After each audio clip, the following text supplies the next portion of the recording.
ఓం శ్రీ విఘ్నేశ్వరాయ నమః. ఓం శ్రీ గురుభ్యో నమః. ఓం శ్రీ శివానంద పరబ్రహ్మణే నమః. సిద్ధవేదము 10వ భాగము గురు శిష్యుల సంవాదము రూపంలో ఈ బ్రహ్మ విద్యను మనకు అందించారు. శరీరము ఎట్లు నాశనమగుచున్నది? క్రిమికీటకాదులు పురుగులు తినిన నాశనమగుచున్నది. కానీ ఇది పూర్తిగా నశించుటలేదు. ఏలననగా మరొకటి వలన దానికి ఉపద్రవము రాకుండునట్ల భద్రపరిచిన అది నశించుటలేదు. దానికి దృష్టాంతము ఈజిప్టు మొదలగు అనేక దేశములలో నుండు అంతఃపురములలో అనేక వేల సంవత్సరముల క్రిందట నున్న శవములు ఇప్పుడును ఉన్నవని నీవు వినియున్నావు కదా. మనము వాటిని చూడలేదు, చూచినా వాటిని చెప్పేదను. అనేక ప్రదర్శనశాలలలో అనేక శవములను ద్రావకములలో నుంచి పదిలిపరిచి ఉన్నారు. అది నశించినట్లు కనబడుట లేదు. అయినా వాటిని కూడా అందరూ చూచి ఉండరు. లోకమున సర్వజనులు చూచుచూ వచ్చు దృష్టాంతము చెప్పేదను. అదేదనగా సముద్రమున నుండు తిమింగలము మత్స్యాదులు మొదలగు పెద్ద పెద్ద చేపలను పట్టి ఉప్పు వేసి ఎండబెట్టి 10,000 సంవత్సరముల క్రిందట నుండినవి ఇప్పుడు ఉన్నవి. వాటిని అనేకులు చూచుచున్నారు. అదే ప్రకారముగా దీనిని భద్రపరిచిన అది నశించుటలేదు. అయినా ఇది నశించుట ఎట్లనగా పై చెప్పిన చేపలైన శవములను మనుష్యులని అభిమానించవచ్చు. పురుగులు తిని ముగించున్నట్లు ఆ శవముల యొక్క చర్మ మాంసము మొదలగు వానిని మాత్రమే తినుట తప్ప పూర్తిగా తినుటకు సాధ్యపడదు. ఈ విధముగా కాక అది పూర్తిగా నశించుటలేదు. అది ఎట్లనగా ఒకడు చనిపోయిన శవమగును. ఆ శవమును గుంటలో పూడ్చి 10 లేక 100 సంవత్సరముల తర్వాత తీసి చూచినా ఏమి ఉండును? ఆస్తికులను పుర్రె ఎముకలు మొదలగునవి కనపడును. ఆ విధముగా నశించిపోయిన ఎడల చూచుటకు సాధ్యపడదు. దానికి ఉదాహరణము బాగా ముదిరిన వృక్షము యొక్క మ్రాను ముక్క లోపల నల్లగా నుండున్నది ను మట్టిలో పూడ్చి ఉంచి 10 లేక 100 సంవత్సరముల పిదప త్రవ్వి చూచినా ఎట్లుండును?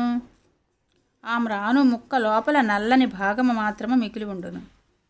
అది ఎట్లనగా వృక్షము పై బెరడు లోపలి పిండి వంటి భాగము చెదలు పట్టి లోపలి నల్లని భాగము మాత్రము కనబడును.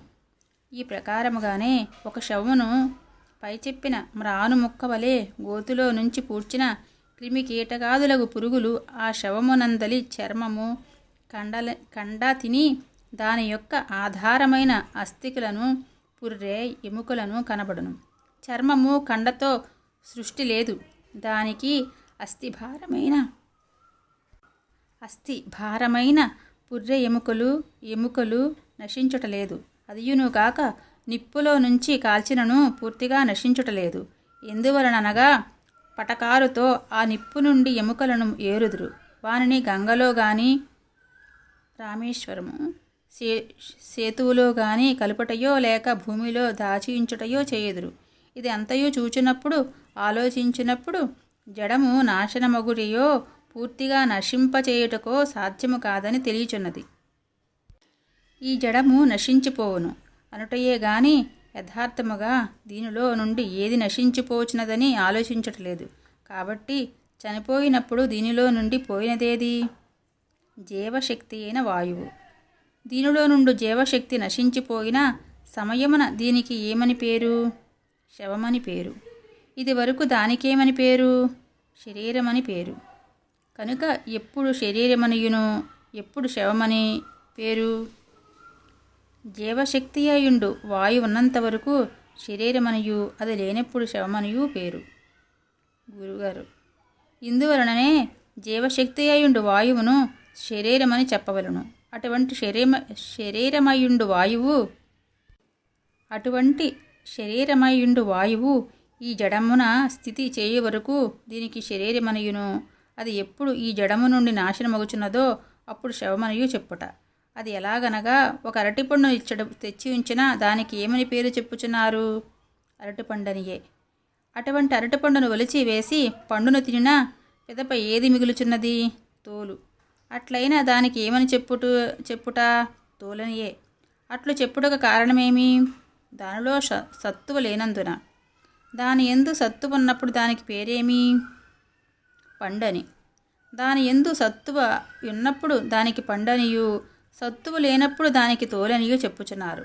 అది ఎలాగునా జీవుడు దీనిలో నున్నంతవరకు శరీరమనియును, జీవుడు నశించిన వెనుక శవమనియు చెప్పుదురు. అదే ప్రకారముగా ఈ శరీరమగు వాయువు జడము నుండి నశించినప్పుడు శవమైనది. కావున వాయువే శరీరము.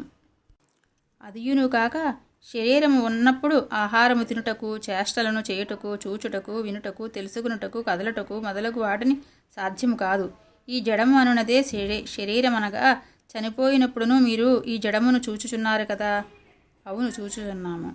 అటువంటి సమయమున పైన చెప్పబడిన చేష్టలు మొదలగున పేవైనా ఉంటున్నవా? లేదు. అది శరీరమైన ఎడల పై చెప్పిన చేష్టలు ఉండవలేను కదా. అవును, ఉండవలేను. అట్లయినా దీనిని శరీరమని చెప్పుటకు వీలవునా? లేదు. అట్లయినా శరీరమనున్నదేది?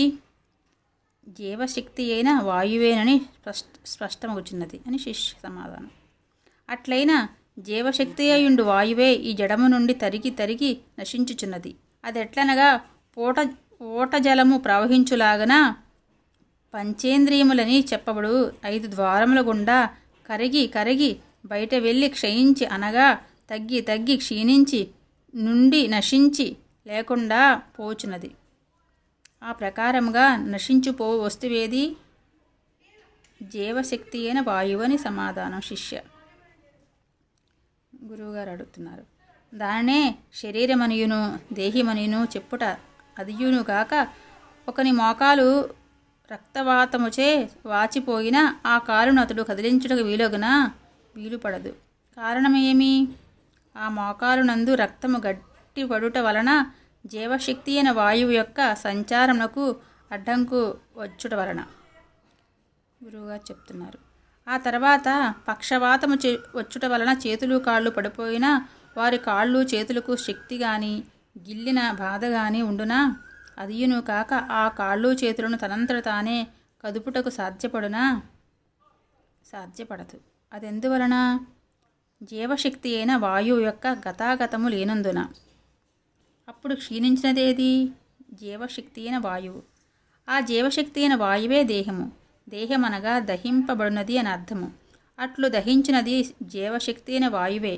అదెట్లనగా రాళ్లచే కట్టబడిన ఒక గదిలో టెంకాయ చెప్పులను ఎండిన కట్టెలను ఉంచి మట్టి, నూనె, కిరసనాయిలు పోసి దానిలోనొక జడమును ఉంచి రగిలించి దానిలో వాయువు పోనీయక భద్రపరిచినా అది రగులునా? రగలదు. దానికి కారణమేమి? వాయువు దానిలో ప్రవేశించక ఉన్నందున. అప్పుడు వాయువులు దేనిలో యుండుట? వాయువునందు. ఇదిగో ఇచ్చట నుండి ఒక కట్టెకు అగ్ని ఉంచి రగులుచున్నప్పుడు దానికి చేరక దగ్గరయుండు వేరొక కట్టె రగులునా? రగులదు. ఏ వస్తువునందు అగ్ని ఉన్నదో ఆ వస్తువే రగులుచున్నది. కాబట్టి వాయువునందు అగ్ని ఉండుట వలన ఆ వాయువే దహించబడుచున్నది. అదెట్లనగా శబ్దము అగ్ని స్వరూపమై ఉన్నది.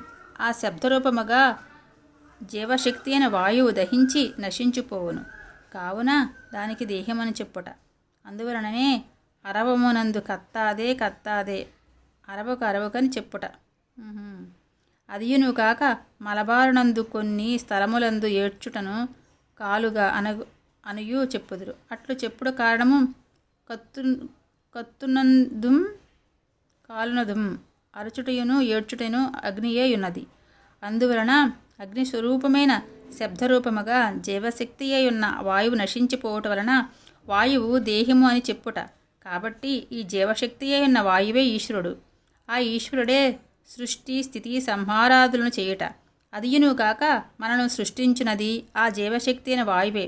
దానికి దృష్టాంతము ఒక శవము సంయోగము చేయదు. కారణమేమి? ఆ శవమున జీవశక్తి అయిన వాయువు లేనందున. అప్పుడు జీవశక్తి అయిన వాయువు గతాగతము చేయనప్పుడు మాత్రమే సృష్టి కలిగించుటకు వీలుపడను. అటువంటి సమయముననే సంయోగము చేయుటకు ఆగ్రహమును సంయోగము చేయుటకు వీలుగగును. సంయోగము లేని ఎడల సంతానము కలుగదు. ఎందువలన?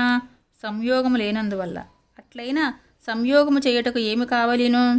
జీవశక్తి అయిన వాయువు కావలేను. అప్పుడు సృష్టించినది ఏది? జీవశక్తి అయిన వాయువు. అన్నింటికీ వాయువే కారణమని గురువుగారు చెప్తున్నారు. ఓం శ్రీ గురుభ్యో నమః. సర్వం శ్రీకృష్ణార్పణమస్తు. ఓం శ్రీ విఘ్నేశ్వరాయ నమః. ఓం శ్రీ గురుభ్యో నమః.